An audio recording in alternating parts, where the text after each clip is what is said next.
ने मुझसे पूछा कि सर वो जो कुछ कैंडिडेट जो कोच होके आते हैं, जो एक्सटेंसिवली कोच होके आते हैं, वो इतने वर्बॉस होते हैं, वो इतना ज़्यादा बोलते हैं और हर काम यानी हर काम में अटक जाते हैं, हर काम कर मतलब किसी को काम नहीं करने देते हैं, किसी को बोलने नहीं देते हैं। तो मैंने उससे एक सवाल किया, मैंने कहा आपके ग्रुप में जो जिसके बारे में आप मुझे बता रहे हो, क्या वो रिकमेंड हुआ? तो ही स्टेट ऑफ सेड नो, वो रिकमेंड नहीं हुआ। तो मैंने कहा जब वो रिकमेंड नहीं होता, देखें जितने भी सिलेक्टर्स हैं आईसीएसपी में, चाहे वो डिप्टी हो, चाहे वो जीटीओ हो, चाहे वो साइकोलॉजिस्ट हो, they are fully equipped to find out if somebody is coached. जो सही वाली कोचिंग है वो इसको कहते हैं। जिस तरह मैं आपसे कहता हूं कि आप साइकोलॉजिस्ट से मिलें ताकि वो आपकी पर्सनैलिटी आपको बताएं, नंबर वन। ठीक है। आप क्योंकि साइकोलॉजिस्ट जो है उसको वो मिलिट्री वाला एस्पेक्ट नहीं पता होता इतना ज़्यादा, यानी मिलिट्री एनवायरनमेंट क्या है, उसके अंदर कैसा होता है। तो वो ये जो एस्पेक्ट है ये आपको जीटीओ या डिप्टी प्रेसिडेंट ही आपको अब्रेस्ट कर सकता है। ना सिर्फ ये कि आप आईसीएसबी के लिए ग्रूम हो जाएं, बल्कि आप आने वाली जिंदगी के लिए भी ग्रूम हो जाएं। और एक अच्छा कोच जो है ना, वो क्या करता है कि वो आपके अंदर जो आपके अंदर मौजूद जो कैपेबिलिटीज हैं उसको फ्लॉरिश करता है, वो उसको बाहर निकालता है, वो आपका अपने ऊपर एतमाद बढ़ाता है, वो आपके दिमाग के अंदर जो आपकी जो तस्वीर बनी उसको खूबसूरत करता है।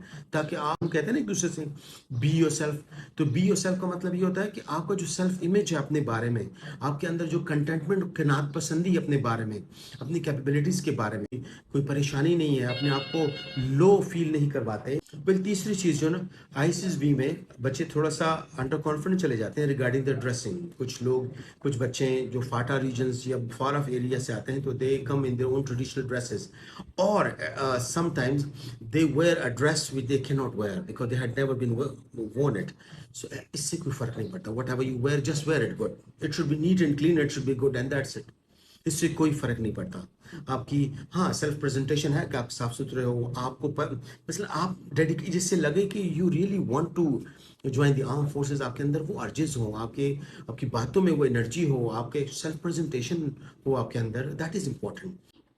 दूसरा जो मिसकॉन्सेप्शन है वो ये है कि बस इनको एक्चुअल में सारों को तो सिलेक्ट नहीं कर सकते, तो इसलिए मेरे ग्रुप में जिन जिनकी सिफारिशें थी और वो सिलेक्ट हो गया, ऐसा कुछ भी नहीं है। तो फ़र्क क्या है आईसीएसबी की सिलेक्शन में और बाकी सिलेक्शन जो सीएसएस है या बाकी महकमा में आप जाते हैं ना जॉब के लिए अप्लाई करते हैं, उन दोनों में फ़र्क क्या है? देखें, जब आप किसी पोस्ट के लिए अप्लाई करते हैं तो सपोज 10 पोस्ट हैं, उसके लिए 1000 लोग आए, तो उन 1000 लोगों के दरमियान में आपस में कंपटीशन होता है ताकि उन 10 जो पोस्ट अनाउंस हुई हुई उसमें वो कहीं पे फिट हो जाए, so they always compete with each other, वो आप एक दूसरे से मुकाबला करते हैं। आईसीएसबी में ऐसा नहीं है।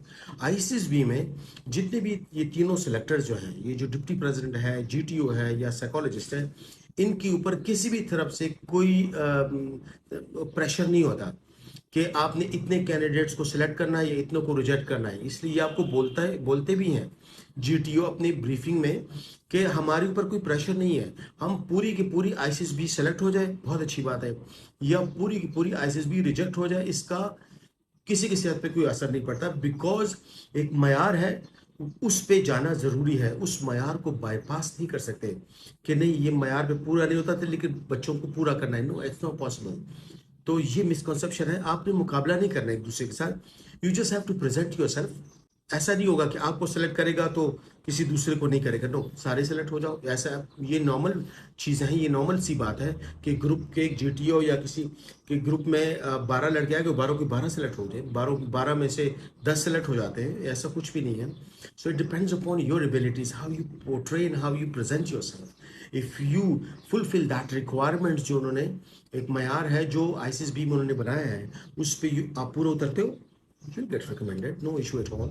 एक्चुअल में जो मैंने देखा है कोचिंग इंस्टीट्यूशन जितने भी हैं, इंस्टेड ऑफ ग्रूमिंग जो कैंडिडेट्स हैं उनको ग्रूम करें, वो धड़ाधड़ इंफॉर्मेशन उनके जहन में डालते रहते हैं, रटा लगवाते रहते हैं। और उधर चूंकि आईसीएसबी इट्स ऑल अबाउट पर्सनालिटी, तो पर्सनालिटी जब आपकी ग्रूम नहीं होगी तो आपके पास चाहे पूरी दुनिया की इंफॉर्मेशन हो, it doesn't make any difference to me. I am not selecting you to become a scholar, है ना, I am selecting you to become a military officer, तो वो उसकी रिक्वायरमेंट डिफरेंट है।